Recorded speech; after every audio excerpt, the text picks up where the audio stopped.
Thank you for the lovely introduction. I'm sure I don't deserve that, but I appreciate it very much. I hope today what I share with you starts a conversation and gets us thinking about the history of higher education in the US, but also where it is headed for our children and our grandchildren and the next generations.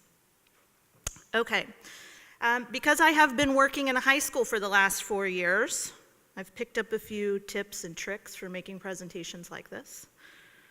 Hopefully these tips and tricks win over the hearts and minds of those that I am presenting to.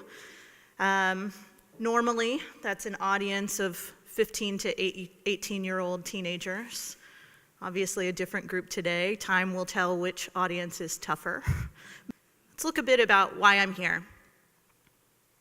Like I mentioned before, I've been working in the field of higher education admissions and student advising for nearly 10 years now. My career in admissions started at a small state school in Missouri called Missouri University of Science and Technology. It was here that I was first introduced to the idea that admissions could be a career. Before coming into admissions, I had been working in advertising. I was a sales manager for a lifestyle magazine, and I loved that job. Be in our future endeavors together. When highly selective admission. And I saw again the ways that this line of work could open up different career paths for me. There were so many things I loved about working in admissions.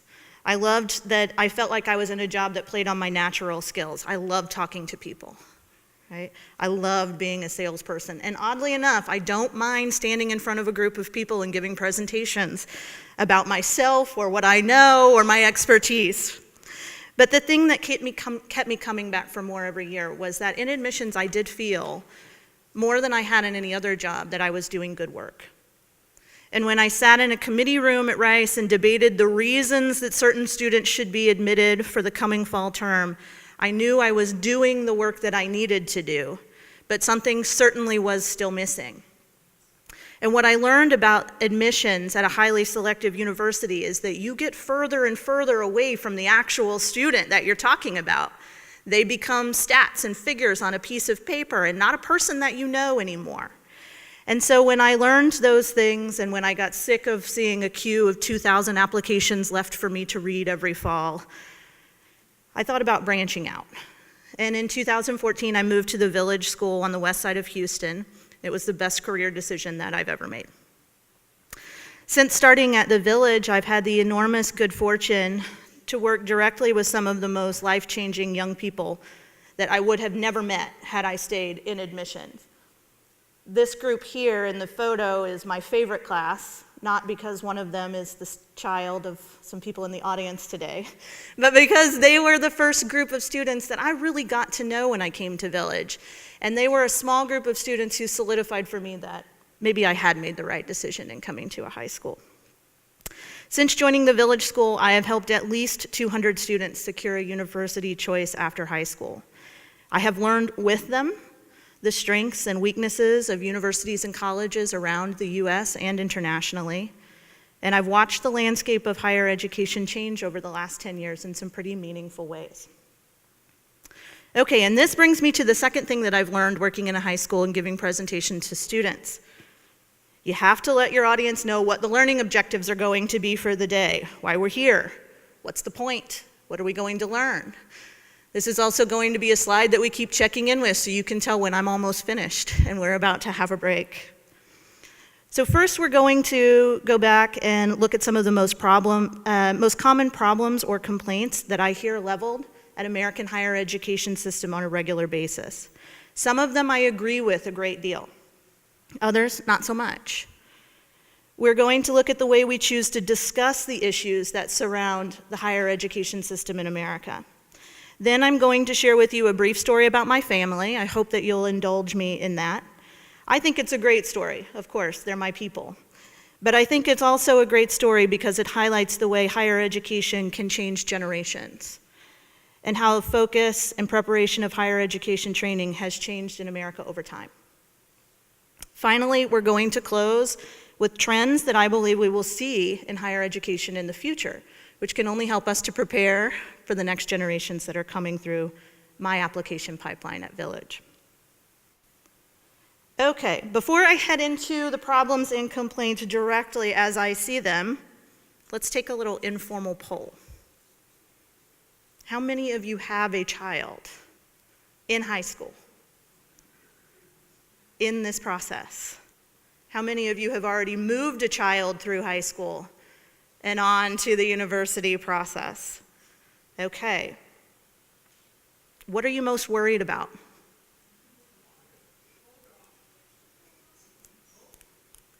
Nobody. Kind of schools they want to attend. What worries you? Cost of education, of course. Anything else? What keeps you up at night? Right? Great. Not surprisingly, many of these line up directly with some of the things we're going to talk about here on the coming slides. Just this week, I was watching the evening news, and I heard this teaser for the upcoming story after the break. The announcer said, "And after the break, you won't believe which top companies are claiming that a college degree is no longer valuable." Who wouldn't be interested? Who wouldn't want to come back after the break and learn more? I had to know. And it turns out that those big companies are companies like Google, Apple, Ernst & Young, who this week announced that on job applications, they are going to remove that little line that says minimum requirement, bachelor's degree. And so I started reading more. And if we get down into the article, we'll sort of dissect that in a minute, what they really mean when they say they're not looking for a degree anymore. And then there's these seemingly endless headlines that dot my social media news feed. Facebook algorithm is a powerful thing. It knows I'm an educator. It knows that I read these kind of articles, and it keeps filling my inbox and my threads with them, right? But they claim things like Americans are unhappy with the direction higher education is headed in. And Americans complain that universities are not teaching students the skills that they need to move forward. Of course, a list of higher education complaints would never be complete without mentioning the rising cost of annual tuition, room and board, fees. In fact, in 1970, when my father was attending university, the estimated annual cost of tuition was under $400 a year. And someone who works in college planning and placement every year, this number was even hard for me to understand when he told me that just that short time ago, it only cost him $400 a year to attend university. And even that was a price he wasn't sure he could pay. So, let's dig a little deeper and look at what I believe. My experience personally and professionally tells me that there is a grain of truth in all of those complaints and all of the concerns that you mentioned here. But there are also often some facts that we overlook. So let's look first at the fact that companies like Google and Apple are no longer requiring a college degree for students, new hires, to come into their company. If we read the article more closely and read the news releases from the companies on this topic, we see that when a college degree is not present, some other significant experience, some other very specialized training must be living on your resume in its place. Of course, right? We wouldn't assume that companies like Google and Apple are simply going to stop hiring unskilled workers and stop requiring degrees to make a statement about the condition of America's higher education system, right? Instead, what we see is that they are simply highlighting their new policy, that a degree doesn't necessarily mean you're skilled, that they're willing to look at other things. They're willing to hear from you as an applicant, that you have value to bring to their company. And my question to the audience and to anyone sort of hanging their hat on this argument for why degrees are no longer important would be, how is this really different than how businesses have operated in the past? My husband's grandfather made a strong, healthy living for his family as a machinist. Right? Was a different era, was a different time. But this was a highly technical field for him when he was at his peak. He was the only person in the county who could fix all of the machinery on your farm. People would bring him their broken devices and he would fix them. He had a great amount of skill, but it wasn't learned in a classroom and it wasn't learned at a university, right? Creativity, ingenuity, and skills-based approaches to business models are important, right? But they're not different than they have been in the past. Second, oops, sorry about that. Let's examine the idea that today's universities are not providing students with the skill sets they need to succeed, right? We heard this. I'm worried that it's not preparing them, right? And we see articles that state these things as well. I often hear from families as I counsel them that they believe the best majors and career outlooks live only in fields like engineering and science and medicine. And as an English major, I cringe a bit, but I do understand. After all, I am married to an engineer, and I understand very clearly how his training differs from mine. However, again, if we really read the articles on this topic, and there are a lot of them, we almost always find that the skills companies feel are lacking from students is not technical in nature when they're coming out of university. If they're hiring computer scientists, they're not worried that a degree in computer science doesn't indicate that you can code. What they're finding as a deficiency are the soft skills that we know are so important to get us out and get us working, right? In fact, a recent Gallup poll showed that businesses were more concerned about skills like communication, collaboration, which is communication, presentation skills, which is communication, and the list goes on and on and on, but there's a common thread in all of it. To an extent, I believe that these skills could be learned at university, and they can certainly be honed at university. However, the counter argument I find myself making quite often, or at least thinking to myself after I read these news feeds,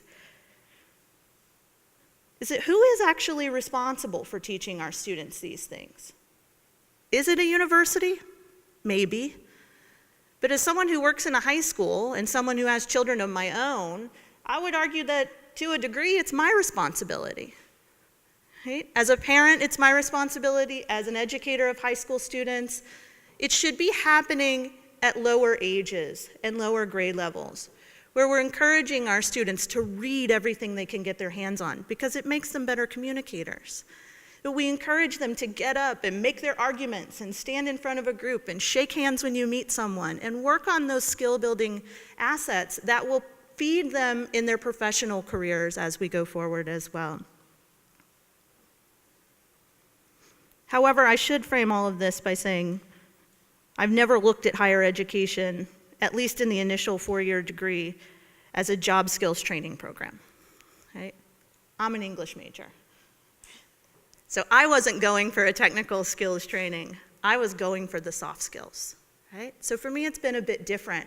And I understand where we can look at these articles and think that it might be a university's responsibility. The American university system by design and at its founding was intended to create an intellectual and literate society, a populace that could read, a populace that could digest and discern information in large amounts, a population that could sort out facts from fiction efficiently, create their own ideas and theories and interpretations of what they were learning. It was actually only after the American Revolution that we started to see universities pop up with more practical majors offered, like engineering and agriculture, things that were meant to be job skills training programs. Not because these were the best majors or the only majors, but because they were necessary majors at the time to move our nation forward. Now, of course, we have universities that offer a mix of all of these degree programs, but I would argue that we can't have one without the other.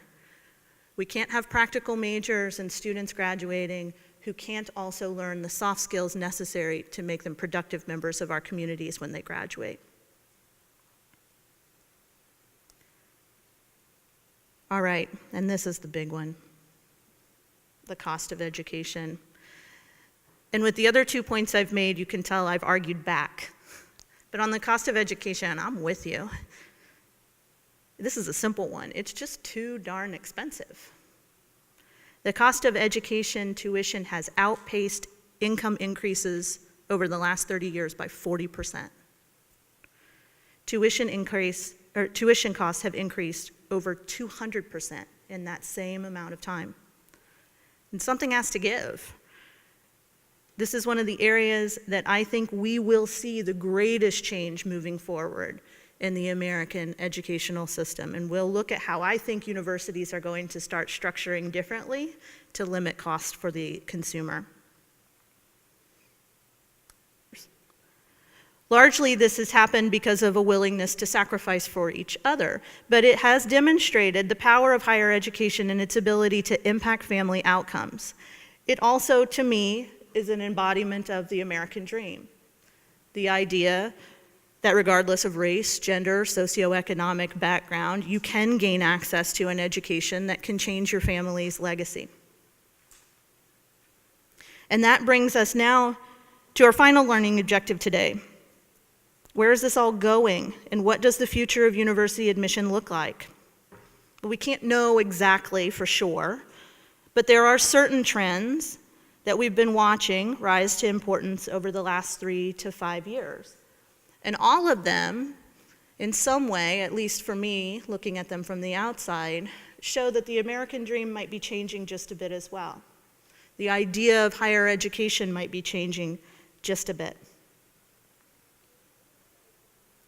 So first, we're going to look at the transformation that we're going to see happening on campuses. So for all of us who went to a university, whether in the US or internationally, we probably attended something that looked a little bit, though maybe admittedly not as beautiful as the first picture here, right?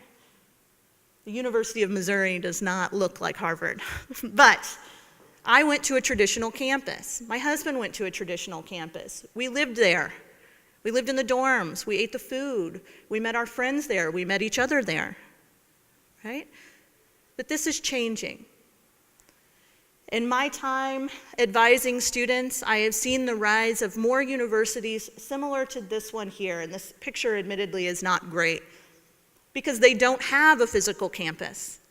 Right? So what they show on their website are not pictures of beautiful brick and mortar buildings, but instead that Minerva at KGI has 7 different campuses in major cities globally, where students travel to a different city every semester that they're a member of Minerva, and they dial in to their classes electronically, and they meet their professors online.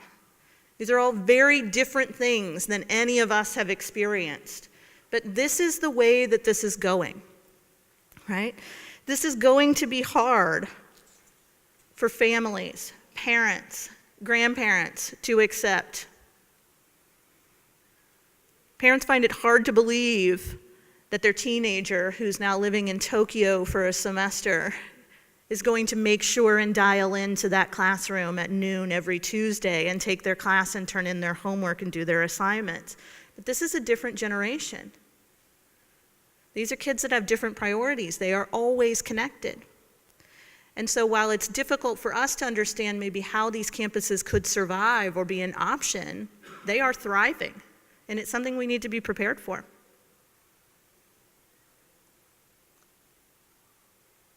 Using the same picture of a traditional campus, right? Another main change we're going to see is the unbundling of a college education. So what do I mean by unbundling? Well, think of it this way, okay? Since none of us, except maybe one, are of a younger generation, I'm going to ask the parents and the grandparents in the room to remember what it was like 10 years ago when your favorite musical artist released a new album. You had to go buy the whole thing, right? And it was a physical thing, right? You had to go buy, in my parents' generation, the vinyl, right? In my generation, a CD. But now, when a musical artist's new album comes out, or drops, as my students say, right? They can go choose which tracks they want. If there's 20 songs on that CD, but I only want 1 and 5, I can download those too. This is unbundling.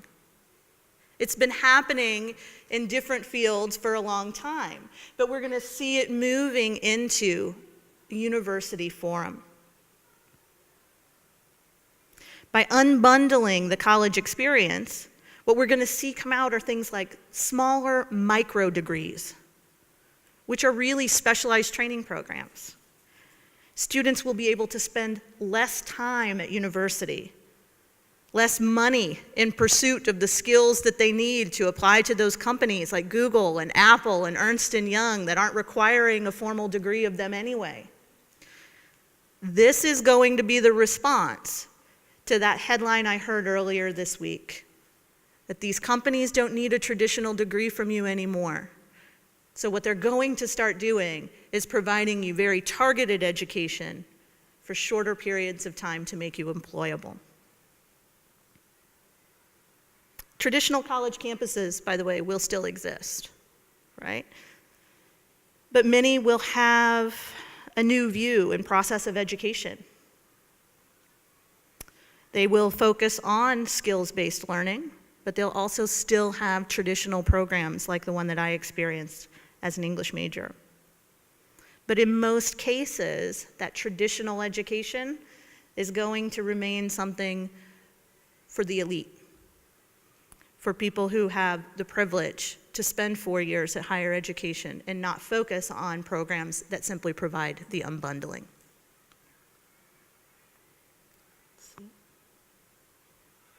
And finally, one of the main changes that we are going to see headed forward in the landscape of higher education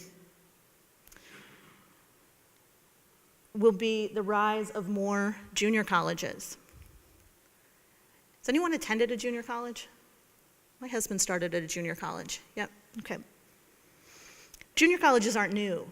Junior colleges have been job-based, skill-based training since they came into the American system somewhere around 1920, okay? They also have a big stigma attached to them. When I advise students at my small private school and say, have you ever thought about starting at a junior college? The reaction is almost physical. Why would I do something like that? Well, because maybe it's a good idea for you to do something like that, right? Not everybody needs a traditional 4-year degree, right? But what we're gonna see is that some of those stigmas are gonna go away, right? If what families are truly concerned about is the overall cost of education and how to pay for these things, preparedness and job readiness when they come out, the focus is going to naturally turn to schools and education facilities that can provide those things in 2 years, not 4, and at a fraction of the cost. What we're also going to see is that some of our big universities in the US are going to find different revenue streams. And a lot of that is going to be international. So we already see the American University of, and name a big city, there's one in it. This is the American University of Rome. There's the American University of Beirut, the American University of Hong Kong, American University in Washington, D.C. is the original. But what they're doing is putting campuses in other areas of the world. And for them, this is doing 2 things. It's allowing them to take Americans who apply to their main campus, but whom they cannot accommodate the first year, and put them somewhere else first and keep getting tuition money from them. The other thing that it's doing is it's taking the commodity of American education, which we know is respected internationally, and putting it in places where it is more easily accessible for an international population. So they're securing different revenue streams in. Okay. Did I bore everyone? This is the slide students love to see. All the check marks are filled in. We've hit all of the learning objectives. And it's a good sign to you that I've now come to the end of the presentation I came here to give you today about the changing landscape of higher education. There is so much more. We could go on and on and on about highly selective admission and The state of public admission in Texas alone could take hours for us to talk about. But for the sake of today, I wanted to look at a few broad topics that I think all of us feel in some acute way who have children in this process. Higher education is interesting to me, obviously. I wouldn't be doing this job, but it is a highly visible industry. And it's something that is going to continue to require our thoughtful consideration as parents and consumers and educators as we move forward with the next generation, because things are changing. And we're either going to be on that bus with our kids and with our grandchildren and with the students that I serve, or we're going to be left behind. I'm happy to open it up now to any conversation, questions, ideas that you have. None. Yeah, go ahead. Sure. So he said, could I elaborate a bit more about unbundling, right? So what we're going to see going forward with unbundling is going to exist, I think, first at large state flagship schools. So in Texas, that would be UT Austin, Texas A&M, places that have traditionally only done a four-year degree, traditional master's programs, those sort of things. And I think we're going to see the unbundling at all of those levels of education, right? So a traditional master's degree might look very different unbundled, right? So what we might be looking for example, so a big criticism with fields like computer science, computer engineering, has always been that essentially once you learn how to write that language, it's obsolete, right? You spend 4 years at university learning how to do something, you graduate, it's old news, right? So the unbundling would look like very specific targeted coursework that is moving along with the technology in real time. So that even if I'm a traditional four-year student there, I can come into an unbundled program, take very specialized classes, and have different certifications when I graduate, saying, yes, I know this old obsolete language, but I also now have training in these very specific programs as well, right? It's very skills-based, very job-focused unbundling. What you're not going to see most likely is unbundling in the sense that you don't have to live on campus anymore, right? Those big fee bundles that we see, those are probably going to stay around, right? But the idea is also that if a university is efficient at unbundling their traditional programs, a student might not need 4 years to get done. They might be able to do what they need to do for what they're interested in doing in a year or in 2 years. Does that help a little bit? Yeah, of course. Yes? It's a general question about value education. Where do you put value or value education in the whole system, not only higher education, but the entire, the system of education? I think the values are getting eroded, and whatever we do, it's absolutely has to be backed by the values of some kind. So when the values are getting eroded, I'm not sure all the reasons, but how to bring back the values in the system of education? Sure. What is the need and importance of that? Sure. So you're talking more about like a moral education? Moral, any kind of value. Right. Social values, economic values. Sure. So I think it's a difficult question to answer because the landscape has changed so much, right? When the first university in the US was founded, it was Harvard, right? Harvard was founded as a school for ministers, right? But it was also founded as a school for ministers that could only be white men, right? And things change. And so the morals and the guidelines that originally were used to establish the founding of that university have to shift with the shifting of time. Then we see other marks come along in the path of higher education in the US. We see land-grant institutions come along where now every state has a university that the government helped to purchase the land and offered job-based skill type majors like agriculture and like engineering to a populace because that's what we needed as a country to move forward. So again, the values and the morals change based on where we are at that particular time, right? I think what we see, though, with the value of education can also be split into the different kinds of university that we have here in the US, right?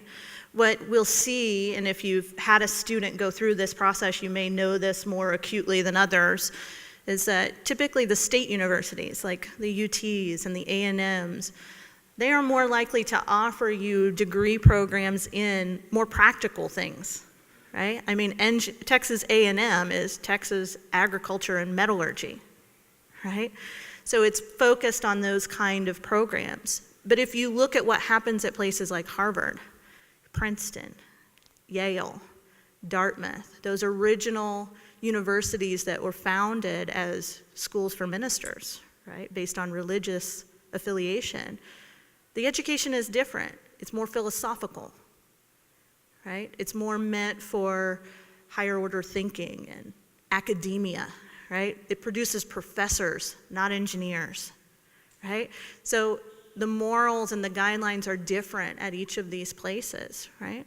So I think we define value different ways.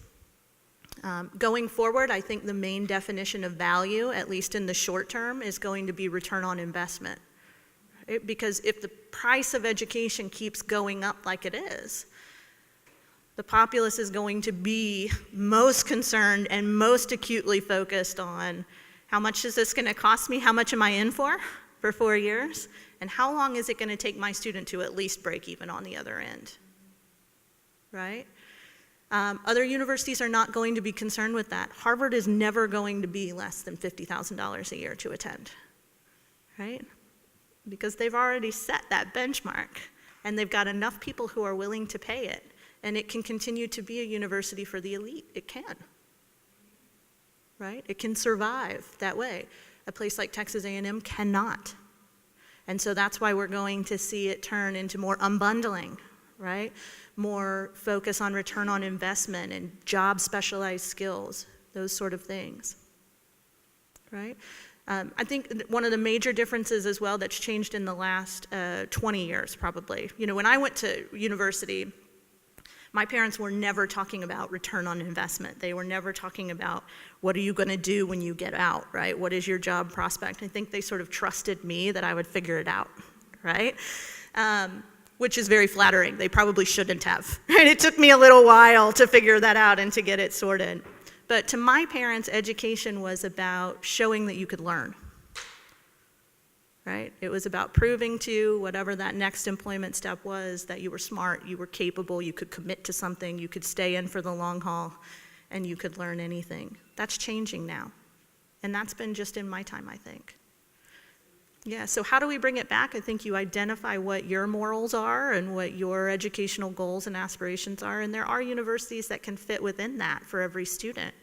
But they're not all going to be on the same page all the time because they are businesses and they have competing interests. Did you have a question? Yeah, of course.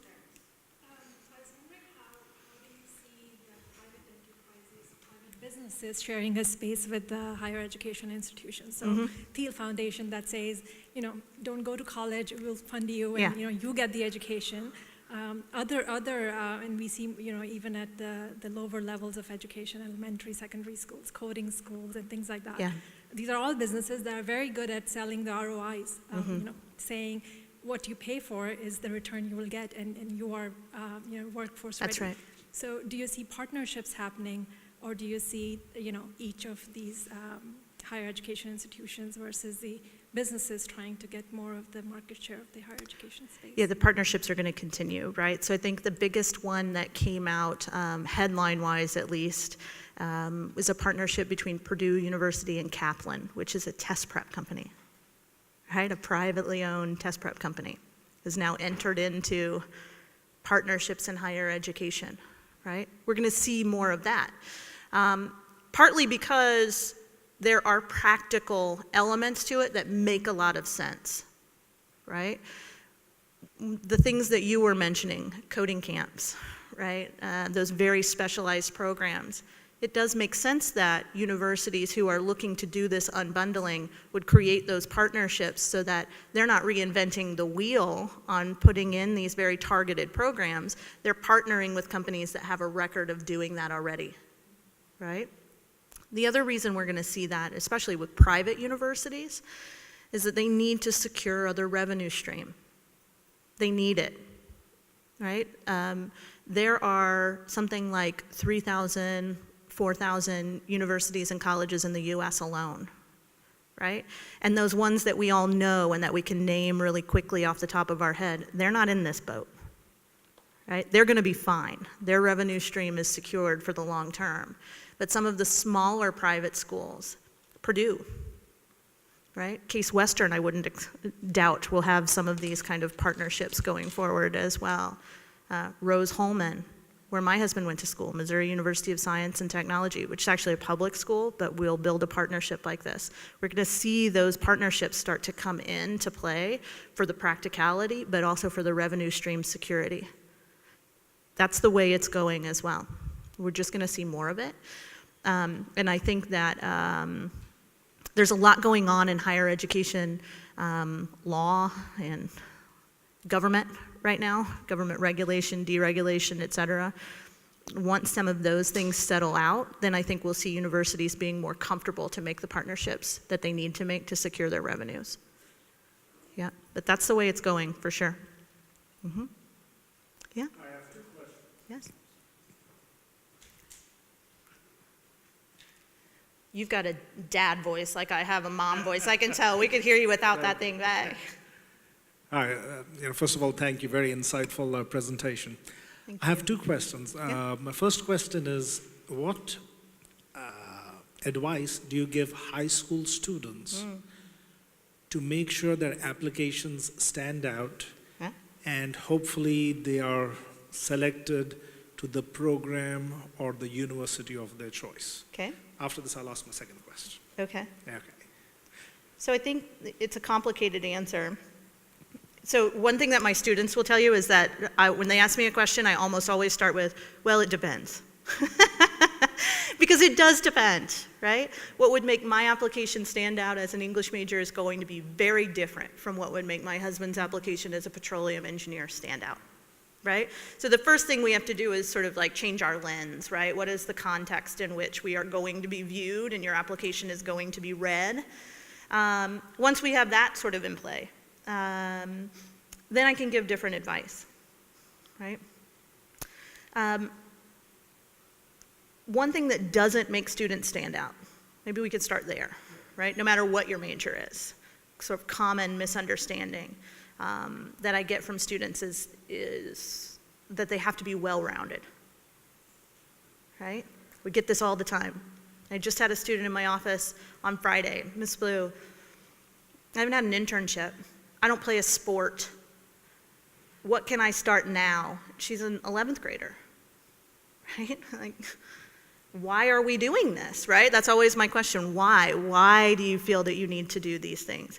The internship she wants to do because she wants to do it. The sport she wants to do because she doesn't have that box checked, right? And someone told her that was the right thing to do, is make sure that you round that sucker out, right? That everybody's got to tick the athletic box, and everybody's got to tick the volunteer box, and everybody's got to tick the internship box. And that is just not true, right? So when we're talking about things that make you stand out, well-rounded is not stand out, right? What makes you stand out is pointy, right? What makes you stand out is something that you love, that you're doing because you like it, because you want to spend your time doing it. And when you like it and you want to spend your time doing it, you're going to go deeper and further and stay involved in it longer and not be forced by your parents to show up at every event and do all of those things, right? Those are the things that show standout kind of qualities in an application. Now, they look very different depending on what the student's interests are and where they lie. My second question is, you had mentioned earlier that you had worked at Rice. Yes. Perfect example. I am sure every college processes applications very differently. Can you share some insights as to how the process or methodology works when you're selecting your final freshman class at Rice versus, let us say, UT or A&M?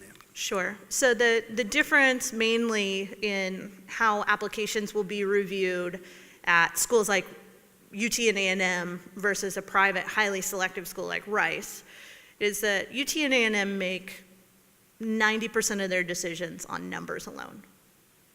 Right? You either have the test score and the class rank and the grades that they want, or you don't. And it's that easy. Right?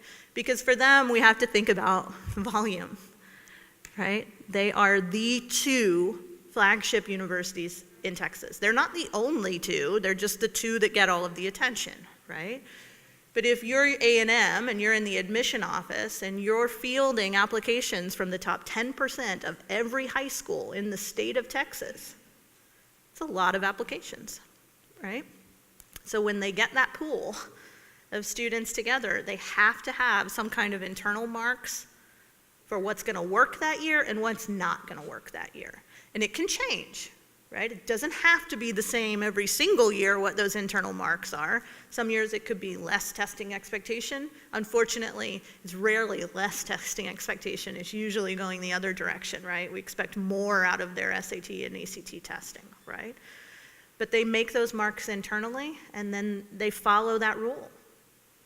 Right? So if the internal mark for a Texas A&M student who's not in the top 10% is no lower than a 1460 on the SAT, then that's what it is that year. You don't have a choice, right? But at Rice, it's different. Certainly things like test scores, grades, rigor in your curriculum level the playing field, right? And they'll tell you what their middle 50% of admitted SAT and ACT scores are. And if you're 200 points out of that, right, what I tell students is you're living in a different world than Rice is. If you think that your test score 200 points out is going to be thrown aside because you've written the most beautiful essay that's ever been crafted, right?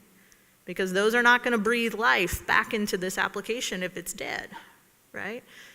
The way essays and extracurricular activities and those things play at highly selective universities only really comes into play after the academic bar has been met, okay? And their academic bar is high, much higher than an A&M or a UT might be.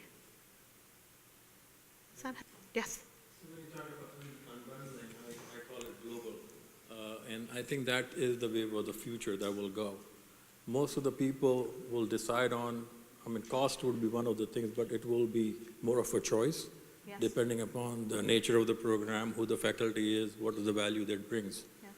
So what my question, is there any agency that exists which accreditates and compares all those credits and bring them as a, and how is it compared to the traditional degree? Or would that traditional degree will become an obsolete thing in 20 years down the line or whatnot? Right. And how is it looked upon by the educators, institutions, and companies as a general? You give example of Google and other things. Those are just at end of the bell curve. Right. There are a whole bunch of other things that exist. Right, right. One thing. On the same line, I know that lately I had done some courses on, I work as an MD, so I did some clinical trials and all this, but there are so many, I'm really confused about this because there are Coursera, Minerva, this. There are so many online things. Yes. And you don't know which one to choose or to tell your kids that this is equitable, this is Right. credible, do it, don't do it. So the same question. How do you know what's credible or not? So the answer to the first question, as far as I know and understand it, is that there's not currently an accrediting body that says this program over here or this unbundled program and set of services is valuable at A level and this is valuable at B level and C level. We don't have that yet. This is so new to higher education and they've been so reluctant to accept that this is the way that this is going to go. We haven't gotten there yet. And I think what we're going to see are companies like we would expect to see, right? The real innovative companies, like Google, like Apple, like Ernst & Young, like those financial companies especially, right, going forward are going to have a lot of push for these more skills-based unbundled programs. They're going to be telling us what the benchmark is, right? And it's similar to this partnership, right? I think we're going to see private industry making some of those inroads and partnerships, maybe not by hanging their hat on it, putting their name on those programs, those things, but serving on boards, serving on evaluative credit boards, things like that, to say these are the kind of end result skills that we want to come out of these programs. Let us help you get the students there in a way that makes sense for us as the end user, right? The person who's going to hire these kids when they come through. So do you think in the future there's something in pipeline where not now exists, but maybe in the future? Absolutely, yeah. And there's probably money to be made if you can create that accrediting body and get something moving, right? If you can be the business that sort of connects all of those things together and helps us streamline this new way of thinking about education, right? Somebody who's going to the institutions which are already accredited, for example, somebody chooses to go to MIT to do a portion of the course which MIT is great about, and they will go to King's College in London for something which they are good about, and then they'll pick up something in Australia. Yeah, So they all are individually accredited institutions, but Right. if a person gets credit from here, there, and there, is there an agency who will say, okay, now you have enough credits, and you are equivalent to bachelor? yeah. I think there's a potential for that sort of thing to work long-term, right? It's not happening right now, right? In some ways, we have systems that work kind of in this way, right? I mean, you could be a student at a liberal arts college, for example, but you want to be an engineering student. They have these programs that are called 3-2 programs, right? Or you do 3 years at the liberal arts college, usually you're a major in something like math or physics, and then you go on to the engineering school and you finish out 2 years of very specialized engineering coursework, and you have a degree from both Lehigh University in Pennsylvania and Columbia Fu School of Engineering, right? These kind of joint programs. But those are still traditional in their formatting, right? We're still saying this takes 5 years for you to get done, right? This idea that you could get sort of an unbundled accreditation at A&M for this, and at MIT for this, and at Caltech for this, that's not in yet. But I think that it's reasonable to assume that's where we're going. That you could find those certification programs and you might still do 4 years of education, but it's in a very different bite-sized format that's sort of targeted to what you want to do, how you want to learn, what kind of employee you want to be. So my question was, is the institutions are biting on that, and are they working on that line, or they're frowning upon this problem? Yeah, they haven't told us yet, which indicates to me that they're very reluctant to figure this out. And I suspect they're reluctant to ditch everything you've been doing for the last 200 years and come up with something new, right? You got to figure this out, right? You got to figure out how education's changing. Yes, it is what educators are for, but universities are so top-heavy with admins, right? Professors could be saying, look, I can teach these courses on these really interesting things, and the universities that you're going to see who are able to move on those things really quickly are going to be the ones that you think, the MITs of the world, the Caltechs of the world, the Harvey Mudds of the world, who are innovative and creative and move in those directions more quickly. It's going to be the old school that holds out on us for a little bit longer, but they'll get there. They'll get there. There is another thing I have noticed in the last 3-4 years. Yeah. Is that now some universities are coming with a program half home, half campus. You go there for 6 weeks, 8 weeks in summer, then you are home, so it cut down the cost, but instead of doing in 2 years, you are doing in 3 years. Right. What's your thought about that? Those programs coming half home, half campus. Yeah, I mean, those programs work. These programs are traditionally put in place for what we would call non-traditional students. So students who are working a job at the same time that they're going to school, or have families, so it doesn't make sense for them to be on a campus every single day for the entire length of a semester, but maybe they can set aside 2 weeks to go in, and then they need to be home, and they can take classes from there. The other thing that this does for universities is cuts down their overhead costs, right? So if they're not supporting a physical student in a classroom on campus for an entire semester, they're rather doing 2 weeks here, 6 weeks here, whatever, it cuts down on their overall cost to educate that student. It's much cheaper to do things online, right, and virtually than it is to do it in person with a professor, right? So those things are all ways that we see the business of education working out, right? Your other question is kind of new education platforms like Minerva, right?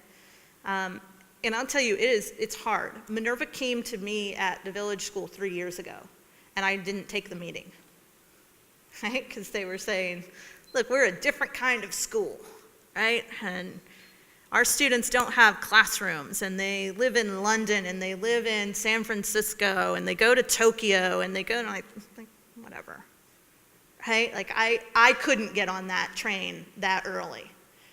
And then, what I said to them was not, I'm never going to hear you, but was rather, look, I don't think that my students are at that point right now, and I know my parents aren't at that point right now, and I am not at that point right now, but keep coming back, keep giving me information, let me keep reading this, let's try and figure this out and move forward.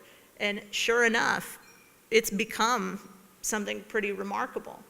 So I think as hard as it is to say, the companies that have longevity and can stick it out in this new field are a good indicator of the fact that they're doing good work with their students, right? Minerva also started very small, which I also think is a good indicator, right? They didn't open up their doors and try to enroll thousands of students online to take these courses. They started with the first cohort of 15 who went together to these different major cities around the world and learned together and dialed into their coursework, and they took it slow.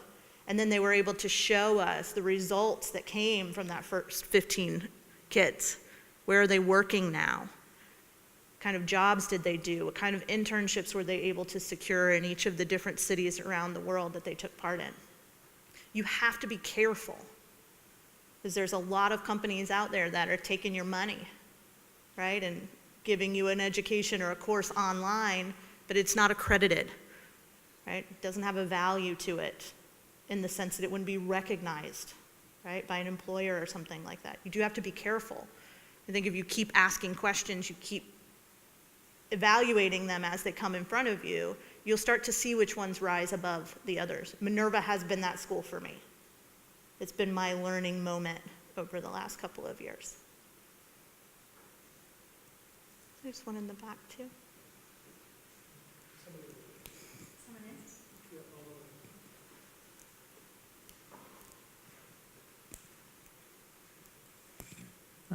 When we are talking about the online educations, nowadays online educations, the courses are offered by the well-known universities, and also the courses are offered by diploma mill-run schools for the profit. Is there any kind of a ranking system or rating of the online education, so that can help someone whether we should go into this university or that campus or that campus, because when you go to the run-mill diploma school, you are only high school graduate, and if you want to get your doctorate degree, they will also give you the doctorate degree. Right. Mm-hmm. So if there is any kind of a check mark, or if there is any kind of a ranking, or if there is something that may help. Sure. So we've seen U.S. News and World Report, which has been the consistent ranking sort of reference for the last, 20 years, something like that. We've seen them move into trying to evaluate these online programs, especially at the graduate and master's level, because that's a relatively new idea as well, that, if I want to get a master's of education, I don't have to be on a campus anymore. I can do that from my office at work, and I can use my time with the students there as my, sort of clinical rotation hours and things like that, right, as a practitioner, right? So I can do things differently, right? U.S. News and World Report is trying, right? But it's difficult because it's hard also to measure outcomes for students who aren't in one location for you to collect that information from them, right? They now have a global campus where people are all over the world, and it's harder to get those people to report back to you what their success levels are, right? Just because they finish it doesn't mean it was successful, right? Doesn't mean that the result on the other end was that they are now working in some different capacity, right? But they're trying. We're going to see more online education rankings coming.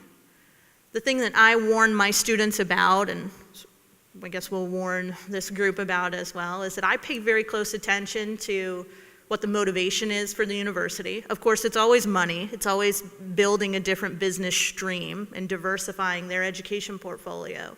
But what I mean is encourage my students to look at for-profit universities versus universities that have a long-standing tradition of being an educational institution that is now also offering their degree programs online. That to me is very different, right? So if we see I don't want to offend anyone here, but okay, let's use an example. There's an Art Institute of Houston, right? There's also Art Institute of Denver and San Francisco and New York. They're everywhere. This is a for-profit university.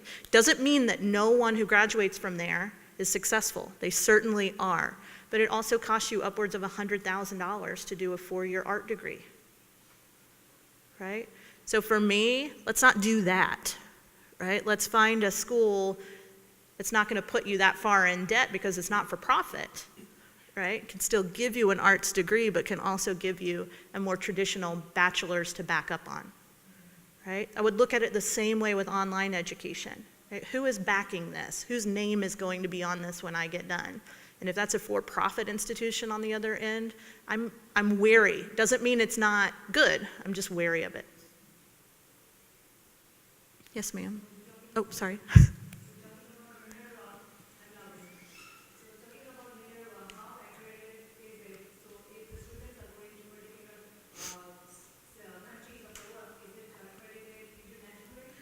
It is accredited internationally.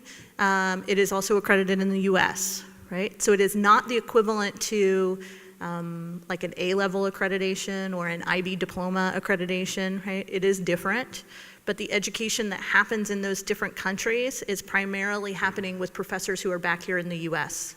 So as much as a US degree will be recognized internationally, so would the Minerva training. Now, one thing that they will always sort of have you sign off on as understanding, right, is that there are different employment rules that exist in different countries based on what you're doing, right? So Minerva doesn't offer programs in things like nursing or medicine, right, that can prevent you, if you study in one part of the world, from being able to go and practice that field somewhere else, right? So the kind of degrees that they offer or the emphasis areas that they offer are not going to be in some of those more traditional areas. Right? So if you have a student who's wanting to go to medical school, who's wanting to go on to nursing school or be an ophthalmologist or a veterinarian, things like that, those training programs exist still in a more traditional setting. So it would be the undergraduate that you could do at Minerva in something like biology or biochemistry.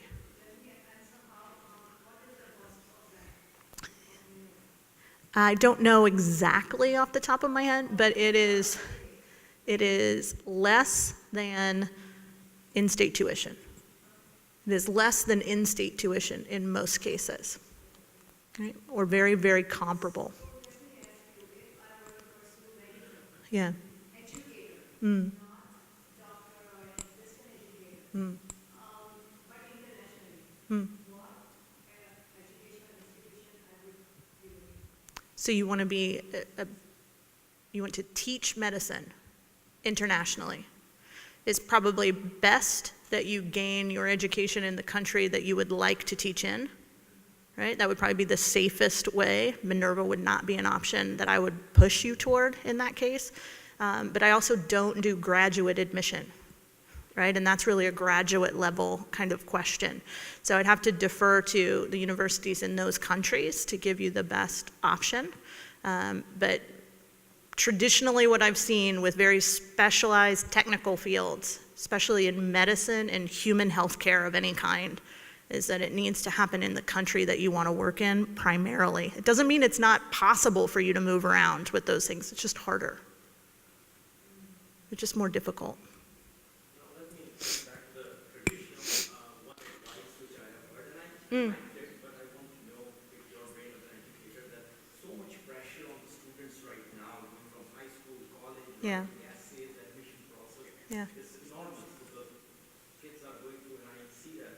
There's an advice that between high school and college, take a break of 1 year, go to a small, relatively small, like Houston Community College or something, and and prepare more yourself and take the pressure off. What do you think about that transition of 1 year between high school and college? Yeah, so I'm a fan of it, but I'm a fan of it because it exists in my household. And so this is what my husband did. He took a year at a community college.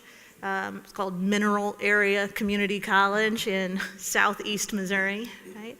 But it was an important step for him, not because he dealt with a great deal of pressure in high school. We came from a very different place than Houston, right? Our education system was just different, very low pressure. So he wasn't going for that reason. He was going instead because I think he was still unsure about what he did want to do, right? Which could be another good reason to kind of take a step back and take a year. And if he were here, he would tell you that it was in his time at that community college that he realized he could do math, right? At a much higher level than he had been performing in high school. He was not a great high school student. And he said, you know, that was the place where the class sizes were small, the professor was right there with me, and I realized, like, I am able to do this. I am able to think in this way. And he also had professors then who were recognizing that and were saying, look, we really think you can be successful at a 4-year school doing something like this. Let us help you figure that out, right? It also saves a lot of money, right? And so then even when he was in a traditional engineering program, which took him 6 years, by the way, not 4, when he was in that traditional program, he would continue to take courses at a community college because they continue to transfer back in to the university that you're going to. So he struggled with math, he could do it, but when he could, he would take those math classes in the summer when it was the only class that he had to take. The only thing he had to focus on was Calc 3. And get an A on Calc 3 and transfer that in and meet the prerequisite for the next batch of engineering classes that you need to go and take. Right? So it's possible that community colleges can continue to serve us in a lot of different ways as well. Now, I'm also a fan of just a gap year. Right? This is something I think that's existed internationally a lot more than it has ever been widely accepted in the US. But I'm seeing it more. So last year I had 4 students go on a gap year from the village school. And I think what's important with a gap year, though, is that it doesn't mean you just are taking a year off, right? It doesn't mean you're not doing anything. It means we should have a plan for what you're going to do in this year. There needs to be a reason that you're going to tell the universities, look, I'm going to take this year off. I have this plan. Here's what I'm going to do. And I'll come back in a year, right? And take some time, work, do an internship, travel a little, and then work, right? There's any combination of things that students can line up that would make that year off really meaningful, and then they can either apply after the year is over, or they can defer an admission that they got in the previous fall, do their gap year, and start in the next fall. But it's a good idea. You've been holding the microphone for a while. It's all right. So first of all, I want to thank you for this really amazing discussion. Thank you for having me. Yeah, I appreciate it. No, and I have a question. I want to take it back to the students a little bit. So, you know, your topic, the value of higher education, I think you made a pretty good case. There's definitely value there. There's different pathways depending on the student and depending on their choices, depending on what's available. Right. So just going back to the student, when you're talking to students at the village, Yes. Is there ever a conversation or sort of how do you approach not just higher education as a, you know, this large nebulous entity, Right. but the differentiating of a quality institution or a quality education, or sort of maximizing your own potential in terms of if you were to go here as opposed to you would go there. How do you sort of have that type of conversation, or do you have that conversation with students to help them decide, you know, what constitutes a quality education for them, and what is sort of, you know, what institution would help them maximize their own potential the best? Sure. So I think we have this conversation quite a lot, as you can imagine, right? But again, my famous answer, it depends, right? It depends on what that student's situation is and how they're going to define quality moving forward, right? So I have a student this year who I'm working with who's probably one of the most brilliant kids I'll ever get to know, right? He's just one of those kids. He's got a math mind that is unreal. And he's also just the kindest, nicest, most conscientious young man. And his value or his quality measure for university is not that he wants a place where he can go and prove that he's the smartest kid who's ever walked into the door there. That's not what he's after. He's very clear, you know, I want to be an academic. I want a career in being a professor. I want to be somebody who knows a whole lot about some very theoretical things and probably be an educator on the other end. By comparison, I have another student who has done multiple business internships, right? He's started his own small company, right? He's done all of these things as a high school student, right? He's making money. He told me he had to go down to the city and pay taxes for the first time because he wasn't claiming income and they caught him, and he had to walk in as a 16-year-old and go like, I didn't know that this was what I had to do, but here, you know, I'm sorry about that, right? His measure of quality is going to be very different as well, right? So the conversation then becomes really targeted on what are you after? What is the end goal? Right? For the academic student, he is absolutely going to target some of the more traditional universities that we have here in the US, right? He's going to apply to Harvard, and he's going to apply to Princeton, and he's going to apply to Yale, and he'll probably get in, right? Because he also has the credential to back himself up, right? But that's what's going to be a good fit for him. It's what's going to ultimately help him be in a community of other academics who are geared towards these sort of ways of thinking as well. Now, my other student doesn't have that academic credential like the first one does, right? He's good. He's just not this good, right? Academic test score-wise, things like that. But he has a much more dynamic, interesting application. He's done a lot of things. He's really interacting. And he wants to be in entrepreneurship programs. That is what he wants. So that changes the kind of universities that we're going to be sending him to apply to. So then what I'm saying is, look, let's look specifically at entrepreneurship programs. And by the way, UH has number 3 in the nation, right? So as much as I know you want to bust out of here and get out of Houston, you've got something really kind of special in your backyard, and they're going to take you. Right? You're going to get in, and you're going to have the quality that you want, right? So I think we first have to measure what the goals are. We have to always keep in mind what's reasonable admission-wise for students. Doesn't make sense that for every child I talk about Harvard, right? Doesn't make sense that for every child I talk about UT, right? So we have to sort of balance all of those things out, but really dial in on what is the quality measure that we're going to focus on for these particular kids. I would say generally a quality measure that I focus on is trying to get students to pull off of a UT and A&M as the only Texas applications that they're going to file. Because I believe that we have a lot of really good higher education public universities here in Texas that don't get the same love, and they should. Right? Texas State is a fantastic school. UT Dallas is a fantastic school. right? They have great programs that exist within them that can really be valuable and high quality to the right student, but they've got to be open to taking that chance with me in the application. Let's get another one back there. Want to do the last one? Okay.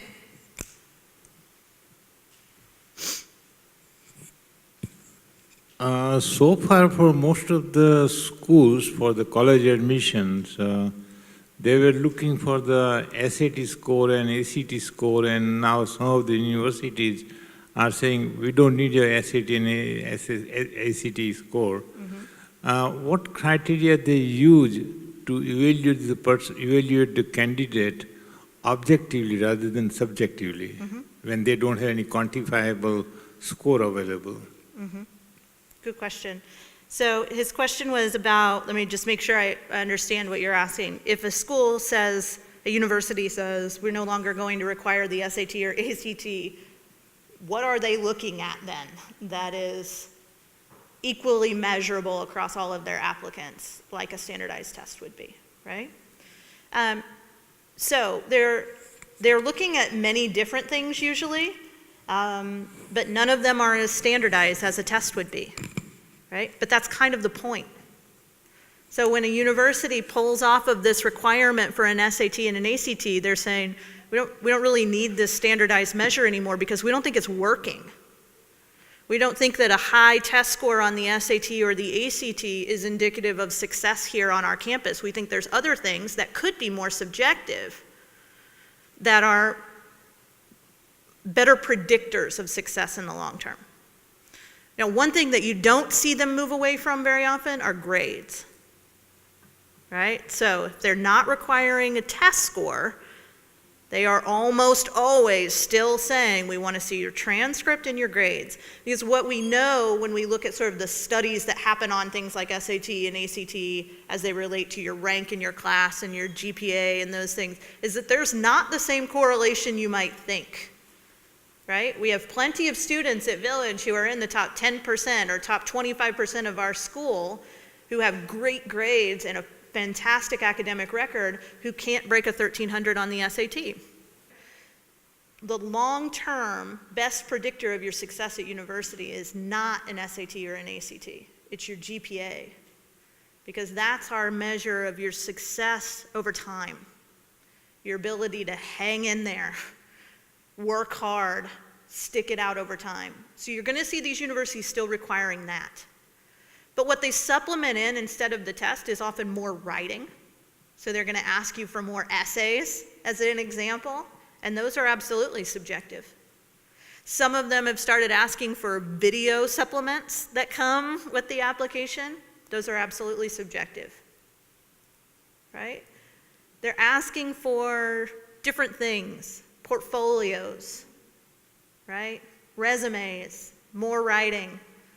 But none of it is standardized, right? My judgment of what's a good essay could be very different from your judgment of what's a good essay, right? So I think there's a certain element of that that is going to be left to mystery for the rest of us who aren't in the admission offices and able to sit in there and have the value of seeing their entire pool of applicants and being able to compare those things together versus thinking about this one child here or this one child here who we know is doing this application, right? When you're in the admission office, even though these are subjective measures, you're reading thousands of them. The ones that work start to stand out, and the ones that don't start to fall to the bottom, even if it's subjective. They do come to a consensus on a lot of those things. Just one other point on that quickly. We're going to see more of that as well. It wasn't in my trends in higher education admission, because to me it's a trend that's already happened. It's a thing of the past now. We're going to see more universities moving away from requirements of the SAT and ACT. For universities that are going to keep the SAT and ACT, we're going to see them moving away from requiring things like the essay. That is an additional fee and another hour of a student's time on a Saturday to sit and write that optional part of the test. Those things are going to go away. And that's in part because they're saying something isn't working here. But it's also in part because a big push in higher education is accessibility. Remember, like, the idea of higher education in the US was that anybody could access it, no matter who you were, or how much money you made, or all of those things. And then what universities started systematically doing was putting in steps to the application process that cost you money, which make it very hard for kids in lower socioeconomic brackets to keep up and to be competitive at getting that education that's supposed to be open to them, right? So that's why we're moving away from these testing requirements, because it costs $50 every time you go to take an ACT or an SAT. $47.50. It's a lot of money. And it's especially a lot of money for a kid whose parents are struggling to keep the lights on and put food on the table and pay for shoes and do all of those things, right? So I think we're going to see more of that subjective nature come in to admission. Okay. At the same token, when we are talking about SATs, like cost $50, $100 to take and all that thing. On the other hand, when you are evaluating an application on something like he has written an essay or he's coming from the school and he has been top of the class for all these things. But again, that what is the standard of the school? We don't know about it. It's coming from a very complicated school or this very poor school and he's at the top of the school. Sure. Or maybe he's just writing the essay and sometimes in the essay there are some other ghostwriter who write the essay. Yeah, there are. How would you evaluate without being any standards? That's what I'm wondering. Yeah. And I think it's going to continue to be a conversation they have at the higher education level, right, as they move away from these standardized tests. But they do view students in the context of where they go to high school. When I was in admissions, I visited the same schools every year, met with the same counselors every year, read the same high schools every year. So you do begin to know, like I asked someone here where his kids were, and he said, Clemens. I used to read Clemens. I know what Clemens is like. I know that there's 30 valedictorians at Clemens, right? I know those things. Same thing used to happen in the early 30s and 40s and maybe even in 50s and that some of the top prep schools in the U.S. And they used to say that C from this prep school Right. is greater than A from the unknown school. Yeah. So they have kind of simplified. Right. So to get rid of this thing, they say, okay, now we have to have a standardization. Right. Because everybody takes a standardized test and everybody there is the same criteria. Sure. Now we are going out and we say, okay, Right. we are going back to the old thing. Right. So I think that the argument that they're making to counter you is that those standardized tests don't work. That's the belief and the idea that higher education institutions are really wrapping their arms around now, is them saying, we thought that was a good measure, we used it for a really long time, it's not working. We need to figure out something else. And so they're going to start moving in directions to try and figure out what that something else might look like. Okay? All right. Thank you all so much. Get back to your weekend.